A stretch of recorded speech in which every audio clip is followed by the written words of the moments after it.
जय हिंद दोस्तों, स्वागत है आप सभी का अपने यूट्यूब परिवार बीए सेमेस्टर वाला में। दोस्तों थर्ड सेमेस्टर का रिजल्ट काफ़ी बेहतर रहा आप लोगों का।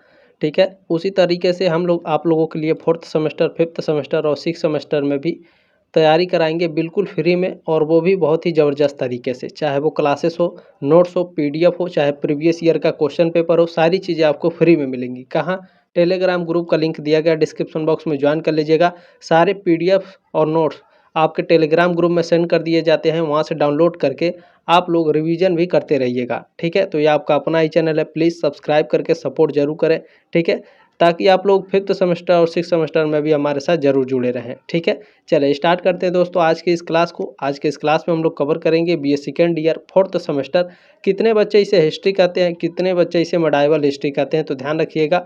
इतिहास मध्यकालीन इतिहास दोनों एक ही है। ठीक है, आपका सॉल्वर्ड मॉडल पेपर है एग्जाम 2025 के लिए, और ये जो क्लास है एग्जाम 2026 के लिए भी मोस्ट इंपॉर्टेंट है। ठीक है, आपके पेपर का नाम है हिस्ट्री ऑफ मॉडर्न वर्ल्ड, और आधुनिक विश्व के इतिहास में आपको 1453 से 1950 ईस्वी तक इसमें आपको पढ़ना है।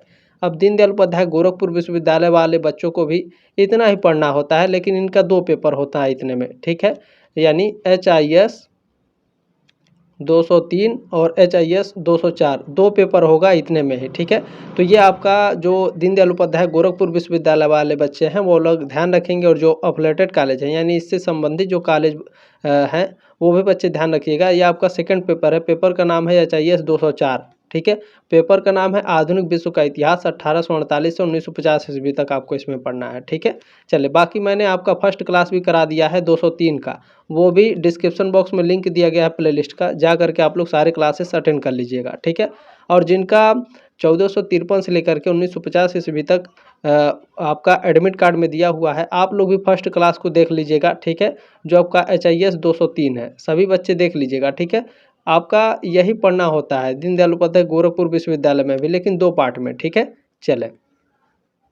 और ये जो क्लास है सभी विश्वविद्यालय के लिए है, दीनदयाल उपाध्याय गोरखपुर विश्वविद्यालय, Siddharth University, Doctor Bhimrao Ambedkar University, Raja Mahendra Pratap Singh State University, Maa Shakumbhari university. ठीक है, महात्मा गांधी काशी विद्यापीठ में आपके लिखित एग्जाम होने वाले हैं। बहुत सारे ऐसे यूनिवर्सिटी जहां आपके लिखित एग्जाम होने वाले हैं। ठीक है, महाराजा सुहेल देव यूनिवर्सिटी का डेट शीट आ गया है। सिद्धार्थ यूनिवर्सिटी का आज से आप लोगों का 15 से आप लोगों का एग्जाम है।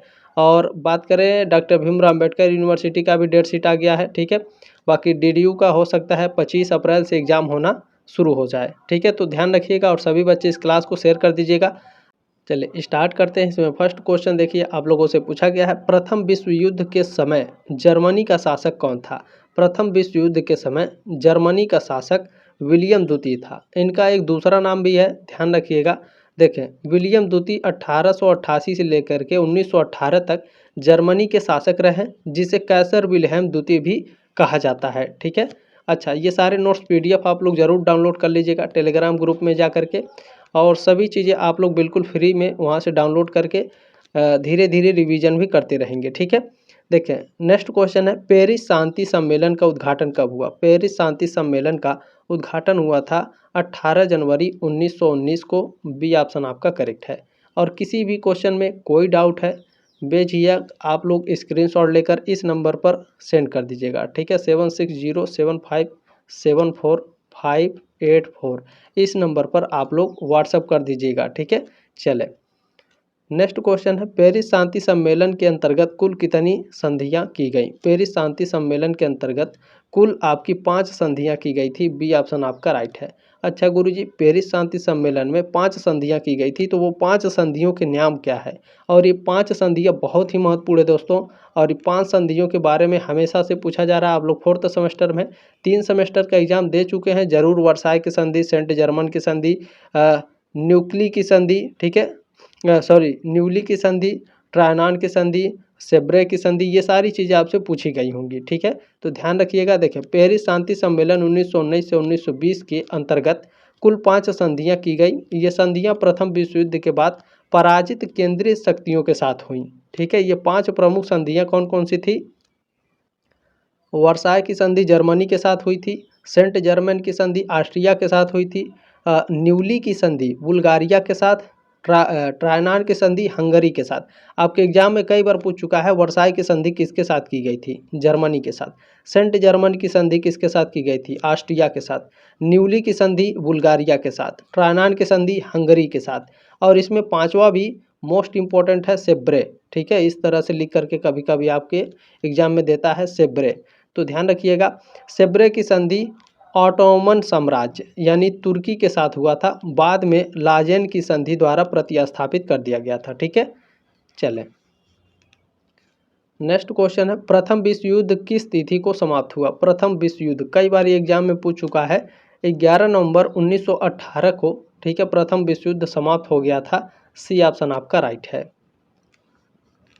नेक्स्ट क्वेश्चन देखिए, पूछा जा रहा है, कैसर विलियम द्वितीय ने बर्लिन को कब छोड़ा?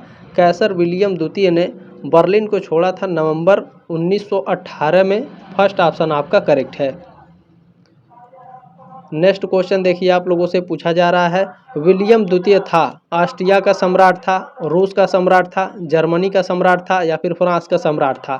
विलियम द्वितीय किसका सम्राट था, यानी किस देश का? विलियम द्वितीय ये जर्मनी का सम्राट था दोस्तों। ठीक है, सी ऑप्शन आपका करेक्ट है। चलिए नेक्स्ट क्वेश्चन आप लोगों से क्या पूछा जा रहा है, ध्यान से देखिए। 1919 के पेरिस शांति सम्मेलन में इटली का प्रतिनिधित्व किसने किया? तो 1919 के पेरिस शांति सम्मेलन में इटली का नेतृत्व करने वाले ऑरलैंडो थे। ठीक है, सी ऑप्शन आपका करेक्ट है। अच्छा, चाहे तो आप इसका स्क्रीनशॉट लेकर के भी रख लीजिए। गैलरी में जब भी ओपन करिएगा गैलरी, तो एक एक बार इस क्वेश्चन को देख लीजिएगा। ठीक है, चाहे तो इस तरह से भी आप देख सकते हैं, या तो PDF डाउनलोड कर लीजिएगा। ठीक है, चले, प्रथम विश्व युद्ध के दौरान जूटलैंड का युद्ध किसके बीच लड़ा गया? जूटलैंड का युद्ध। ठीक है दोस्तों, मोस्ट इंपॉर्टेंट है जूटलैंड का युद्ध। ये किसके मध्य लड़ा गया था? जर्मनी व इंग्लैंड के मध्य जूटलैंड का युद्ध हुआ था। फर्स्ट ऑप्शन आपका राइट है। पूछा जाता है जूटलैंड का युद्ध कब हुआ था, तो ध्यान में रखिएगा। ठीक है, चले मैं आपको एक्सप्लेन करके बता देता हूँ। देखें, जूटलैंड का युद्ध एक नौसैनिक युद्ध था, यानी जल में। ठीक है, जल में ये जूटलैंड का युद्ध लड़ा गया था 31 मई 1916 को उत्तरी सागर में। ठीक है, कहाँ पर हुआ था, कब हुआ था, किसके मध्य हुआ था जूटलैंड का युद्ध, सारी चीज़ें मैंने आपको बता दी। जो जूटलैंड का युद्ध है, ठीक है, ये जर्मनी और इंग्लैंड के बीच में हुआ था। कहाँ हुआ था? उत्तरी सागर में। कब हुआ था? 31 मई 1916 को। कैसा युद्ध था? नौसैनिक युद्ध था। चले नेक्स्ट क्वेश्चन है, पेरिस शांति सम्मेलन में सेब्रे की संधि हस्ताक्षरित की गई। सेब्रे की संधि कब इसको हस्ताक्षर किया गया था, यानी किसके साथ किया गया था? पेरिस शांति सम्मेलन में सेब्रे की संधि हस्ताक्षरित की गई ऑस्ट्रिया के साथ, फ्रांस के साथ, तुर्की के साथ, या फिर जर्मनी के साथ? अभी मैंने ऊपर आपको पढ़ाया, बिल्कुल करेक्ट आंसर है आप लोगों का। ठीक है, तुर्की के साथ सेब्रे की संधि की गई थी। सी ऑप्शन आपका करेक्ट है। बिल्कुल, इसीलिए मैं कहता हूं, देखिए जो भी मैं आप लोगों को नोट्स प्रोवाइड कराता हूं, नोट्स को बिल्कुल भी स्किप मत किया कीजिए, क्योंकि नोट्स से आपके बहुत सारे क्वेश्चन एग्जाम में आते हैं। ठीक है, नेक्स्ट क्वेश्चन है, प्रथम विश्व युद्ध के दौरान अफ्रीकी देश टोगोलैंड किस देश का उपनिवेश था? टोगोलैंड मोस्ट इंपॉर्टेंट है। ठीक है, कई बार एग्जाम में पूछ चुका है, और यहाँ पे बच्चे बहुत अच्छे तरीके से इसको गलत करके चले आते हैं। अभी मैं आगे आपको समझाऊंगा। ठीक है, आगे वो बहुत ज़्यादा आगे है क्वेश्चन। ठीक है, 60-65 पे होगा, या तो फिर 50 के बाद वो क्वेश्चन है। ठीक है, तो प्रथम विश्व युद्ध के दौरान अफ्रीकी देश टोगोलैंड किस देश का उपनिवेश था? तो ये जर्मनी का उपनिवेश था। ठीक है, फर्स्ट ऑप्शन आपका राइट है। अब आप लोगों के दिमाग में क्वेश्चन आएगा, गुरुजी उपनिवेश क्या है? उपनिवेश माने क्या होता है? ठीक है, तो टोगोलैंड जर्मनी का उपनिवेश था। तो उपनिवेश का मतलब होता है किसी राज्य के बाहर की वह बस्ती जहां उस राज्य के लोग रहते हैं।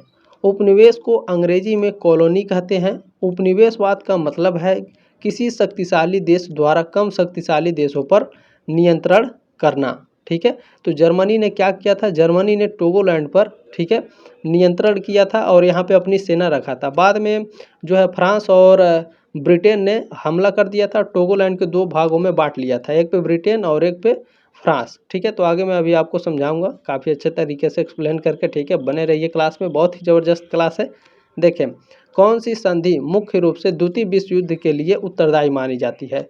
तो वर्साई की संधि को द्वितीय विश्व युद्ध के लिए सबसे मोस्ट इंपॉर्टेंट कारण माना जाता है। ठीक है, फर्स्ट ऑप्शन आपका राइट है, 11 का। नेक्स्ट क्वेश्चन है, 1919 के पेरिस शांति सम्मेलन में फ्रांस का प्रतिनिधित्व किसने किया? तो फ्रांस का प्रतिनिधित्व 1919 में पेरिस शांति सम्मेलन में किसने किया था? क्लेमेंसा ने। जॉर्जस क्लेमेंसियो इनका नाम है। सी ऑप्शन आपका राइट है। इसमें नेक्स्ट क्वेश्चन आपसे पूछा जा रहा है, देखिए प्लोम्बियर्स समझौता 1858 ईस्वी किसके मध्य हुआ था? तो एक क्वेश्चन यहीं आपको मिल गया कि प्लोम्बियर्स समझौता कब हुआ था? 1858 में। किसके बीच में? काबूल एवं नेपोलियन थर्ड के बीच में प्लोम्बियर्स समझौता 1858 हुआ था। ठीक है, फर्स्ट ऑप्शन आपका राइट है। देखिए डेट भी याद रखिएगा, 21 जुलाई 1858 को कैमिलो बेंसो काउंट ऑफ काबूल, ठीक है, ये पिडमोंट सार्डिनिया के प्रधानमंत्री थे काबूल, और नेपोलियन थर्ड फ्रांसीसी के सम्राट थे। इनके बीच में जो है प्लाम्बिएरेस में एक गुप्त समझौता हुआ था। ठीक है, चले नेक्स्ट क्वेश्चन देखते हैं, आपसे क्या पूछा जा रहा है। बिस्मार्क ने किसके नेतृत्व में जर्मनी का एकीकरण किया? जर्मनी का एकीकरण बिस्मार्क ने किया था। प्रसा के ठीक है, प्रसा के नेतृत्व में, या फिर ब्रेडेनबर्ग के नेतृत्व में, या फ्रैंकफर्ट, या फिर हैनोवर, किसके नेतृत्व में बिस्मार्क ने जर्मनी का एकीकरण किया था? वेरी वेरी मोस्ट इंपॉर्टेंट है। बिल्कुल प्रसा के नेतृत्व में बिस्मार्क ने जर्मनी का एकीकरण किया था। फर्स्ट ऑप्शन आपका राइट है। नेक्स्ट क्वेश्चन है, मेजनी मेजनी का जन्म कहाँ हुआ था? जो मेजनी थे इनका जन्म कहाँ हुआ था? इटली, जर्मनी, जेनेवा या स्पेन में? मेजनी का जन्म हुआ था जेनेवा। ठीक है, सी ऑप्शन आपका राइट है। नेक्स्ट क्वेश्चन आपसे पूछा जा रहा है, निम्नलिखित में से किसे इटली के एकीकरण की तलवार कहा जाता है? इटली के एकीकरण का तलवार ये कहा जाता है गैरीबाल्डी को। ठीक है, इटली के एकीकरण का तलवार किसे कहा जाता है? गैरीबाल्डी को। बी ऑप्शन आपका राइट है। नेक्स्ट क्वेश्चन आपसे पूछा जा रहा है, मोस्ट इंपॉर्टेंट है, वेरी वेरी ध्यान से देखिएगा। समाचार पत्र, ये एक समाचार पत्र है रिसोर्जिमेंटो। क्या है ये? एक समाचार पत्र है। ठीक है, किस देश से संबंधित था? तो यह इटली से संबंधित था, रिसोर्जिमेंटो। सी ऑप्शन आपका राइट है। अच्छा, जब रिसोर्जिमेंटो ये एक समाचार पत्र है, इटली से संबंधित है, तो इसको शुरू किसने किया था और कब किया था? ये भी तो आपके एग्जाम में पूछा जा सकता है। बिल्कुल पूछा जाएगा गुरुजी, ध्यान से देखिए। देखिए रिसोर्जिमेंटो यह एक उदार राष्ट्रवादी समाचार पत्र थी, जिसकी स्थापना 15 दिसंबर 1847 को कैमिलो बेंसो काउंट ऑफ कैबूर और सेसारे वाल्वो द्वारा की गई थी। अच्छा, ये शायद हरियाणा में पुलिस कांस्टेबल का एक बार एग्जाम हुआ था, उसमें ये आपका पूछा गया था। ठीक है, कि रिसोर्जिमेंटो जो है, रिसोर्जिमेंटो इसका जो रिसोर्जिमेंटो न्यूज़पेपर है, इसको शुरू किसने किया था? काउंट काबूर ने किया था। ठीक है, काउंट ऑफ काबूर ने। ध्यान से देख लीजिए, मोस्ट इंपॉर्टेंट ये क्वेश्चन है, आप लोगों के कॉम्पिटिटिव एग्जाम में भी ये पूछे जाते हैं। ठीक है, तो ध्यान रखेंगे इन सभी चीज़ों को। नेक्स्ट क्वेश्चन है दोस्तों, कार्बोनरी दल कहाँ सक्रिय था? कार्बोनरी दल ये इटली में सक्रिय था। कार्बोनरी दल ये कैसा दल था? कमेंट बॉक्स में आप लोग कमेंट करके बताइए। बी ऑप्शन आपका करेक्ट है इसमें, क्योंकि आपके एग्जाम में कई बार पूछ चुका है कार्बोनरी दल किससे संबंधित है। ठीक है, ध्यान रखिएगा, कमेंट करके जरूर बताएंगे। यंग इटली का स्थापना किसके द्वारा की गई? यंग इटली की जो स्थापना है ये की गई थी मेजनी के द्वारा। बी ऑप्शन आपका राइट है। चले नेक्स्ट क्वेश्चन है, स्टेटमेंट दिया गया है और स्टेटमेंट में कहा जा रहा है कि देशभक्ति स्वयं ही एक महान पुरस्कार है, मुझे कुछ नहीं चाहिए, स्वतंत्र इटली चिरंजीवी हो। ये जो स्टेटमेंट है काबूल का है। बी ऑप्शन आपका राइट है। नेक्स्ट क्वेश्चन आपसे पूछा जा रहा है, यूरोपीय मानचित्र पर किन दो देशों का 1870 में उदय हुआ? क्या कह रहा है? यूरोपीय मानचित्र पर। ठीक है, तो यूरोपीय मानचित्र पर इटली और जर्मनी। ठीक है, इटली और जर्मनी का जो उदय है ये यूरोपीय मानचित्र पर 1870 में हुआ था। ठीक है, डी ऑप्शन आपका राइट है 21 का। नेक्स्ट क्वेश्चन है मोस्ट इंपॉर्टेंट, इटली के एकीकरण में कितने चरण थे? इटली के एकीकरण में देखिए, अगर देखा जाए तो विस्तार पूर्वक अगर देखा जाए तो इटली के एकीकरण में कुल 4 चरण थे। डी ऑप्शन आपका करेक्ट है यहाँ पे। ठीक है, कैसे, चले एक्सप्लेन करके बता देते हैं। देखें, इटली के एकीकरण की 4 चरण थे। प्रथम चरण था राष्ट्रवाद का उदय 1815 से 1848 के बीच में। जो दूसरा चरण है क्रांतियां और युद्ध 1848 से 1859 के बीच में, ठीक है। जो तीसरा चरण है, तीसरा चरण 1860 से 1861 के बीच में गैरिबाल्डी का योगदान और इटली का गठन, ठीक है। चौथा चरण में क्या हुआ था, चौथा चरण है देखें 1866 से लेकर के 1870 में, इसमें इटली का पूर्ण एकीकरण हुआ था, ठीक है ना। तो ये सारी चीज़ें चले एक बार पढ़ लेते हैं अच्छे से। जिनको आगे जाना है वो स्किप कर सकते हैं, बाकी जिनको हमारे साथ पढ़ना है वो हमारे साथ पढ़ सकते हैं, क्योंकि यहाँ से आपके एग्जाम में क्वेश्चन बनेंगे, ठीक है। प्रथम चरण 1815 से 1848 राष्ट्रवाद का उदय। 1815 में वियना कांग्रेस के बाद इटली छोटे छोटे राज्यों में बंट गया था, ठीक है। कार्बोनरी और युवा इटली मोत्सिनी द्वारा स्थापित जैसे संगठनों ने राष्ट्रीय एकता के लिए आंदोलन शुरू किए। 1830 से 1848 के दौरान कई विद्रोह हुए लेकिन वे असफल रहे, ठीक है। सेकेंड चरण है दोस्तों 1848 से 1859 के बीच में क्रांतियां और युद्ध। 1848 की क्रांतियों में इटली के विभिन्न राज्यों में स्वतंत्रता संग्राम हुए, लेकिन ऑस्ट्रिया के दमन के कारण असफलता मिली, ठीक है। सार्डिनिया पिडमांड के प्रधानमंत्री काउंट काबोर ने फ्रांस नेपोलियन थर्ड से समर्थन लेकर ऑस्ट्रिया के खिलाफ युद्ध 1859 में जीत हासिल की थी, ठीक है। लोम्बार्डी सार्डिनिया में शामिल हुआ और मध्य इटली में जनमत संग्रह के बाद एकीकरण हुआ। तीसरा चरण देखिए, तीसरा चरण 1860 से 1861 में गैरिबाल्डी का योगदान और इटली का गठन, ठीक है। ज्यूसेफ गैरिबाल्डी ने लाल कुर्ती सेना के साथ सिसिली और नेपल्स पर विजय प्राप्त की। 1860 1861 में विक्टर इमैनुअल सेकेंड को इटली का राजा घोषित किया गया और इटली का राज्य अस्तित्व में आया। रोम और वेनिस अभी भी बाहर थे इसमें, ठीक है। चौथा चरण देखेंगे, चौथा चरण 1866 से 1870 के बीच में था, पूर्ण एकीकरण। 1866 में प्रसा ऑस्ट्रिया युद्ध में इटली ने प्रसा का साथ दिया और वेनेतिया प्राप्त किया, ठीक है। 1870 में फ्रांस प्रसा युद्ध के दौरान इटली ने रोम पर कब्जा कर लिया और उसे राजधानी बनाया गया था। इसके साथ ही इटली का एकीकरण पूरा हुआ, ठीक है। चले नेक्स्ट क्वेश्चन है 1861 में संयुक्त राष्ट्र नहीं, संयुक्त इटली है, ठीक है। सॉरी फॉर दिस, संयुक्त राष्ट्र पढ़ाते पढ़ाते कई बार आ जाता है, ठीक है, तो इसे मैनेज करेंगे, कोई बात नहीं, ध्यान से देखिए। 1861 में संयुक्त इटली का राजा किसे घोषित किया गया? संयुक्त इटली का राजा 1861 में घोषित किया गया था विक्टर इमैनुएल द्वितीय को, ठीक है। डी ऑप्शन आपका राइट है। चले नेक्स्ट क्वेश्चन है, निम्नलिखित नेताओं में से कौन इटली के एकीकरण में सहायक हुआ? इटली के एकीकरण में देखें गैरिबाल्डी सहायक हुआ था, सी ऑप्शन आपका करेक्ट है। नेक्स्ट क्वेश्चन है, मैजिनी किस देश के एकीकरण से संबंधित था? ऑस्ट्रिया, प्रसा, इटली या रूस? मैजिनी किस देश के एकीकरण से संबंधित था? इटली के, बिल्कुल सी ऑप्शन आपका राइट है। चले नेक्स्ट क्वेश्चन क्या है, बिस्मार्क जर्मनी का एकीकरण किसके नेतृत्व में चाहता था? प्रसा के नेतृत्व में जो बिस्मार्क है ये इटली का, ठीक है, सॉरी, बिस्मार्क जर्मनी का जो एकीकरण है वे प्रसा के नेतृत्व में चाहता था, ठीक है। फर्स्ट ऑप्शन आपका राइट है 26 का। चलिए नेक्स्ट क्वेश्चन है, मोस्ट इंपॉर्टेंट है, जर्मनी के आर्थिक राष्ट्रवाद का पिता किसे माना जाता है? जर्मनी के आर्थिक राष्ट्रवाद का पिता फ्रेडरिक लिस्ट को माना जाता है, ठीक है। कैसे माना जाता है? डी ऑप्शन आपका करेक्ट है। चलिए एक्सप्लेन करके मैं आपको बता देता हूँ। देखें, जो फ्रेडरिक लिस्ट हैं ये एक जर्मन अर्थशास्त्री, ठीक है, इकोनॉमिस्ट थे, राजनयिक और उद्यमी भी थे। उन्हें जर्मनी में आर्थिक राष्ट्रवाद का पिता माना जाता है। उनकी पुस्तक है, कौन सी पुस्तक है उनकी? The national system of political economy. इस किताब में उन्होंने एक आर्थिक राष्ट्रीयता का दृष्टिकोण प्रस्तुत किया जो जर्मनी में राष्ट्रवाद की भावना को बढ़ावा देने और राष्ट्रीय अर्थव्यवस्था को मजबूत करने के लिए महत्वपूर्ण था, ठीक है। ये किताब को याद रखिएगा, the national system of political economy, ठीक है। चलें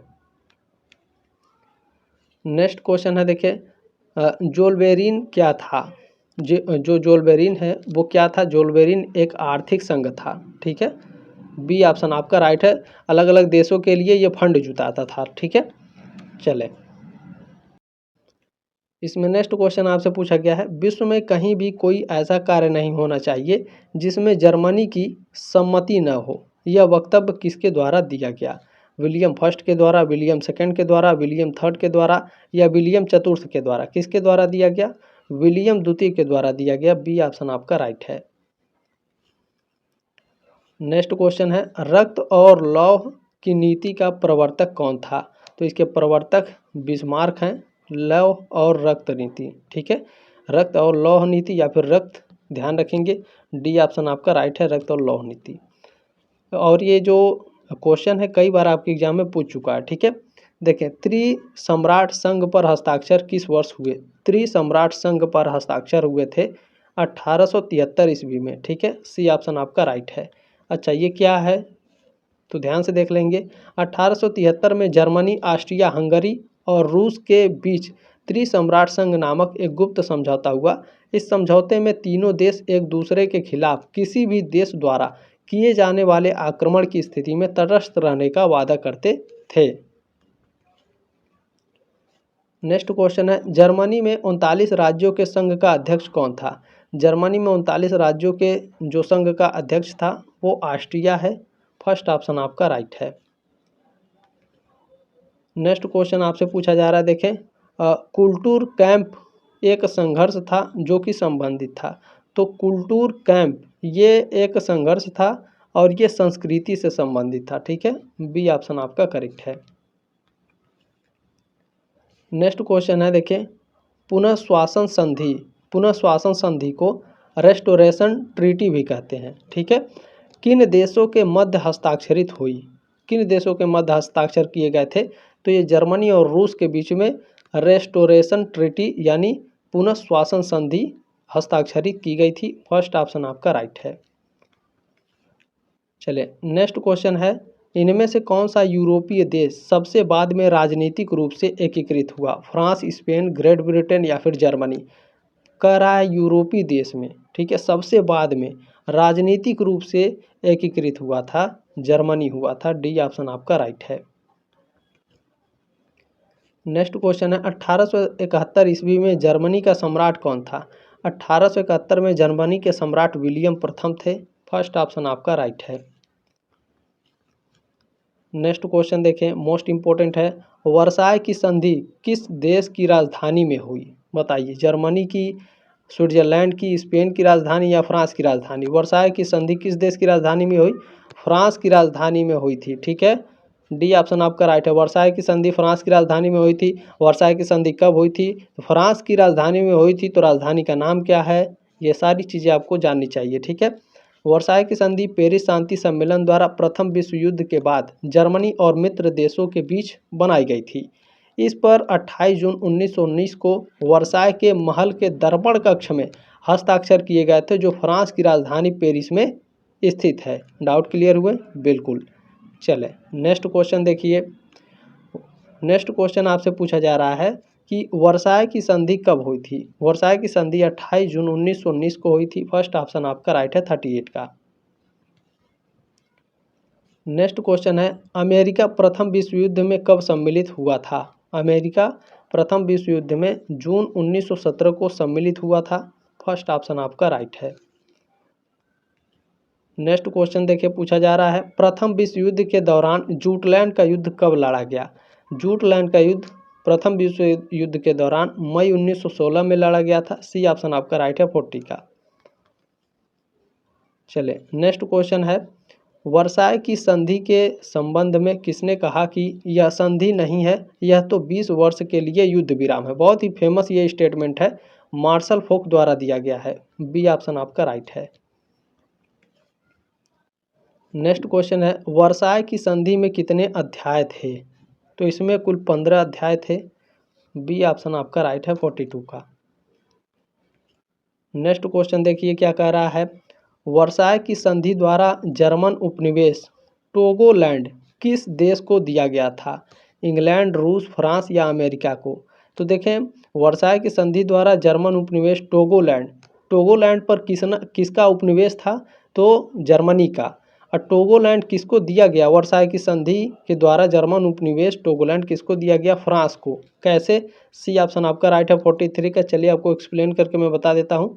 देखें, जर्मनी ने प्रथम विश्व युद्ध के शुरू होने से पहले ही टोगोलैंड, जो अब टोगो और घाना का एक हिस्सा है, ठीक है, पर अपना अधिकार स्थापित कर लिया था। युद्ध के दौरान मित्र देशों ने टोगोलैंड पर कब्जा कर लिया, लेकिन फ्रांसीसी और ब्रिटिश सेनाओं ने मिलकर टोगोलैंड पर आक्रमण किया और अगस्त 1914 में इस पर कब्जा कर लिया।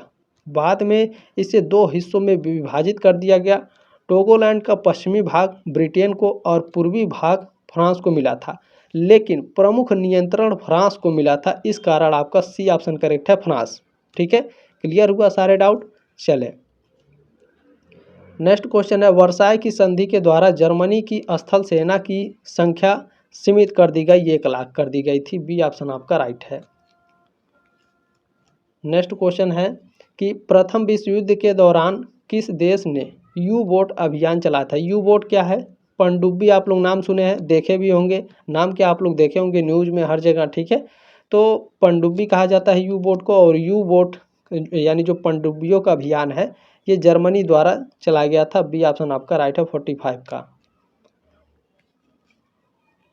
नेक्स्ट क्वेश्चन है, देखिए, हार्दिक मैत्री संधि ट्रिपल अंतात के मध्य हुई, किसके मध्य? फ्रांस, इंग्लैंड और रूस के मध्य। फर्स्ट ऑप्शन आपका राइट है। हार्दिक पांड्या वाला नहीं है, ठीक है। हार्दिक मैत्री संधि ट्रिपल अंतात किसके मध्य? फ्रांस, इंग्लैंड और रूस। फर्स्ट ऑप्शन आपका राइट है 46 का। चले नेक्स्ट क्वेश्चन है, लेनिन ने यानी व्लादिमीर लेनिन ने क्रांतिकारी योजना का प्रकाशन कहाँ किया था? बताइए। बिल्कुल रूस में किया था। व्लादिमीर लेनिन ने क्रांतिकारी योजना का प्रकाशन कहाँ किया? रूस में। बी ऑप्शन आपका करेक्ट है। नेक्स्ट क्वेश्चन आपसे पूछा जा रहा है, क्रांतिकारी योजना का प्रकाशन कब किया गया था? क्रांतिकारी योजना का प्रकाशन 16 अप्रैल 1917 को किया गया था, ठीक है। चले सी ऑप्शन आपका राइट है 48 का। नेक्स्ट क्वेश्चन मोस्ट इम्पोर्टेंट है, पूछा क्या जा रहा है, रूस की क्रांति के पश्चात यानी जब रूस की क्रांति हो गई उसके बाद रूस में कौन सी विचारधारा उदित हुई? जब रूस की क्रांति हो गई तो रूस में साम्यवाद विचारधारा का उदय हुआ। डी ऑप्शन आपका राइट है, ठीक है। अब फांसीवाद क्या है, नाथसीवाद क्या है, साम्यवाद क्या है, इनका उदय किस देश में हुआ, इन सब के बारे में आपको जानना चाहिए, ठीक है। देखिए, फांसीवाद का उदय जो है 20वीं सदी में इटली में, ठीक है, बेनिटो मुसोलिनी के नेतृत्व में फांसीवाद का उदय हुआ, ठीक है। ये क्लियर हुआ। एक क्वेश्चन यहाँ से आपका बना। नाथसीवाद क्या है? तो नाथसीवाद का उदय जो है जर्मनी में एडोल्फ हिटलर के नेतृत्व में नाथसीवाद यानी राष्ट्रीय समाजवाद 1930 के दशक में सत्ता में आई, ठीक है। अच्छा, सैन्यवाद क्या है? तो सैन्यवाद की एक परिभाषा है कि सैन्यवाद एक ऐसी विचारधारा है जिसमें सेना को राष्ट्रीय नीति और शासन में प्रमुख स्थान दिया जाता है, ठीक है। साम्यवाद क्या है? साम्यवाद यानी कम्युनिज्म का जो उदय है 1917 की रूसी क्रांति बोल्शेविक क्रांति के बाद व्लादिमीर लेनिन के नेतृत्व में साम्यवादी सरकार स्थापित हुई थी, ठीक है। चले नेक्स्ट क्वेश्चन है, निम्न में से किस दिन को खूनी रविवार के नाम से जाना जाता है? खूनी रविवार के नाम से 22 जनवरी 1905 को जाना जाता है। सी ऑप्शन आपका राइट है। जैसे जलियांवाला बाग है उसी तरह से रूस में, ठीक है, खूनी क्रांति हुई थी, ध्यान रखेंगे। नेक्स्ट क्वेश्चन है, ड्यूमा कहाँ की संसदीय व्यवस्था है? ऑस्ट्रिया, इंग्लैंड, फ्रांस या फिर रूस? ड्यूमा कहाँ की संसदीय व्यवस्था है? ड्यूमा रूस की संसदीय व्यवस्था है। डी ऑप्शन आपका राइट है। नेक्स्ट क्वेश्चन है, बोल्शेविक क्रांति का अर्थ है फ्रांस की क्रांति, रूस की क्रांति, जर्मनी की क्रांति या फिर इंग्लैंड की क्रांति? बोल्शेविक क्रांति का अर्थ है रूस की क्रांति। बी ऑप्शन आपका राइट है।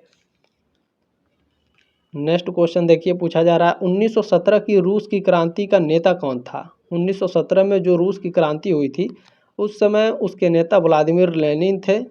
बी ऑप्शन आपका राइट है। चले नेक्स्ट क्वेश्चन है, मोस्ट इम्पोर्टेंट है, अन्ना कारेनिना का लेखक कौन था? इसके लेखक हैं लियो टॉल्स्टॉय। डी ऑप्शन आपका राइट है। इसका प्रकाशन कब हुआ था ये भी पूछ लेगा आपके एग्जाम में, तो ध्यान रखिएगा, ठीक है। देखिए, अन्ना कारेनिना रूसी लेखक लियो टॉल्स्टॉय का एक उपन्यास है। अच्छा, पूछा जाएगा कि अन्ना कारेनिना, ठीक है, ये किस विधा में है? जैसे हिंदी में पढ़ते हैं तो किस विधा में है, तो ये उपन्यास विधा में है, अन्ना कैरेनिना। जो पहली बार 1878 में पुस्तक के रूप में प्रकाशित हुआ था, ठीक है। प्रकाशन वर्ष भी बता दिया, किस विधा का है, किसने लिखा है, सारी चीज़ें आपको बता दी, ठीक है। इस बात पे कम से कम एक लाइक कर दीजिए अभी तक नहीं किए हैं तो। चलें, लाल सेना का गठन किसने किया? लाल सेना का गठन ये किया गया था किसके द्वारा? व्लादिमीर लेनिन के द्वारा लाल सेना का गठन किया गया। 55 का डी ऑप्शन आपका करेक्ट है। नेक्स्ट क्वेश्चन देखिए, पूछा जा रहा है साम्यवाद की विचारधारा सर्वप्रथम कहाँ अपनाई गई? साम्यवाद की विचारधारा सबसे पहले अपनाई गई थी रूस में। कैसे अपनाई गई? डी ऑप्शन आपका राइट है। चले एक्सप्लेन करके आपको बता देते हैं। देखें, साम्यवाद की विचारधारा सर्वप्रथम व्यवहारिक रूप से 1917 की रूसी क्रांति के बाद रूस में अपनाई गई थी, जब व्लादिमीर लेनिन के नेतृत्व में बोल्शेविक पार्टी ने सत्ता हासिल की और एक साम्यवादी शासन की स्थापना की। लेकिन साम्यवाद की विचारधारा का सिद्धांतात्मक विकास कार्ल मार्क्स और फ्रेडरिक एंगल्स द्वारा जर्मनी में हुआ, लेकिन इसे सबसे पहले व्यवहार के रूप में अपनाया गया, ठीक है। रूस में इसे व्यवहार के रूप में अपनाया गया। चले नेक्स्ट क्वेश्चन देखिएगा क्या है। सोशल रिवोल्यूशनरी पार्टी का गठन किस देश में हुआ? ठीक है, तो इस पार्टी का गठन हुआ था रूस में। फर्स्ट ऑप्शन आपका राइट है।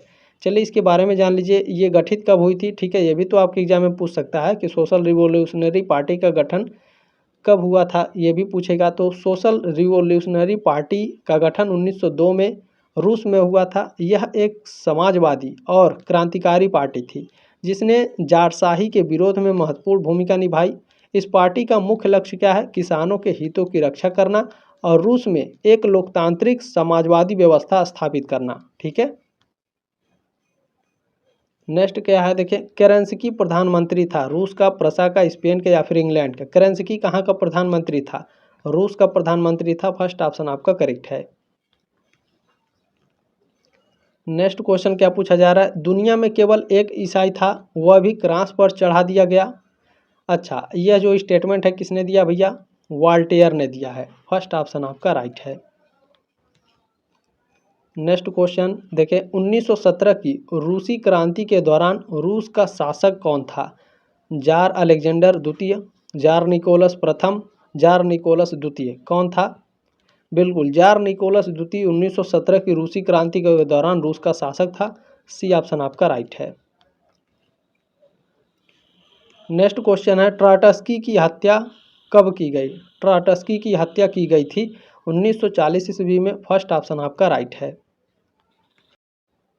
इसमें नेक्स्ट क्वेश्चन आपसे पूछा जा रहा है, बोल्शेविक क्रांति के समय रूस का जार कौन था? क्या कह रहा है? बोल्शेविक क्रांति हो रही है और रूस का जार कौन है? तो बोल्शेविक क्रांति में रूस का जार निकोलस द्वितीय था, ठीक है। डी ऑप्शन आपका राइट है 62 का। चले नेक्स्ट क्वेश्चन देखिएगा, बहुत ही ज़बरदस्त क्वेश्चन था। नेक्स्ट क्वेश्चन है कि कौन सा देश एशिया और यूरोप दोनों महाद्वीपों में आता है? बताइए, जर्मनी है, रूस है, इंग्लैंड है या फ्रांस है? इन चारों देशों में कौन है जो आधा एशिया महाद्वीप में आता है, आधा यूरोप महाद्वीप में आता है, या फिर थोड़ा सा एशिया महाद्वीप में आएगा या थोड़ा यूरोप महाद्वीप में? कौन है? बिल्कुल आंसर सही आप लोगों का, बी ऑप्शन आपका करेक्ट है, रूस ऐसा देश है जो एशिया और यूरोप दोनों महाद्वीपों में आता है, ठीक है। चलें नेक्स्ट क्वेश्चन है, मार्च 1917 की रूसी क्रांति का आरंभ किस स्थान से हुआ? रूसी क्रांति का आरंभ मार्च 1917 में पेट्रोग्राड से हुआ था। कहाँ से? पेट्रोग्राड से। फर्स्ट ऑप्शन आपका राइट है। अच्छा, इसमें बहुत बच्चे सी ऑप्शन लगा कर आए थे जब ये आपके एग्जाम में पूछा गया था, तो सी ऑप्शन आपका करेक्ट नहीं है, क्योंकि प्रेजेंट टाइम में इसे सेंट पीटर्सबर्ग के नाम से जाना जाता है, पहले इसे पेट्रोग्राड के नाम से जाना जाता था, ठीक है। मार्च 1917 की रूसी क्रांति का जो आरंभ है पेट्रोग्राड से हुआ था, जो अब सेंट पीटर्सबर्ग के नाम से जाना जाता है, ठीक है। तो ये सारी छोटी छोटी इन्फॉर्मेशन है, इसको अच्छे से रट लीजिए, कहीं भी आपका गोला लगाने में गलती ना हो, ठीक है। रिस्टाग का संबंध था फ्रांस, इंग्लैंड, जर्मनी या फिर प्रशा से? रिस्टाग का जो संबंध है वो जर्मनी से था। सी ऑप्शन आपका राइट है 65 का। अच्छा, एक बात बताना मैंने आप लोगों को भूल गया कि ये जो क्वेश्चन है इसमें आपको एक टोटल केवल 67 क्वेश्चन है। 100 क्वेश्चन लिखने का कारण ये है कि आपको जितने भी नोट्स दिए जाते हैं, मैं मानता हूँ नोट्स मिला करके कम से कम आपके 150 प्लस क्वेश्चन हो जाते होंगे, अगर नोट्स को मिला दिया जाए तो, इसीलिए मैंने 100 लिखा था, ठीक है, केवल 100 लिखा था। 100 तो हो ही जाएंगे नोट्स को मिला दिया जाए तो, ठीक है ना। तो ये चीज़ें आप लोग ध्यान में रखेंगे। देखें नेक्स्ट क्वेश्चन है, खूनी रविवार संबंधित है। खूनी रविवार दोस्तों ये संबंधित है रूसी क्रांति से, ठीक है, सी ऑप्शन आपका करेक्ट है। चले नेक्स्ट क्वेश्चन देखिएगा, आपसे क्या पूछा जा रहा है, मोस्ट इंपॉर्टेंट है, बोल्शेविक क्रांति कब संपन्न हुई, यानी जो बोल्शेविक क्रांति हो रही थी इसका समापन कब हुआ। तो बोल्शेविक क्रांति ये संपन्न हुई थी 7 नवंबर 1917 को, सी ऑप्शन आपका राइट है 67 का। अच्छा क्लास कैसी लगी अपनी राय कमेंट बॉक्स में ज़रूर रखिएगा, चैनल को सब्सक्राइब जरूर करिएगा दोस्तों, ताकि आप लोग 5th सेमेस्टर और 6th सेमेस्टर में भी हमारे साथ जरूर जुड़े रहें, ठीक है। चले जल्दी मिलेंगे आपके नेक्स्ट क्लास में, तब तक ले जय हिंद, वंदे मातरम।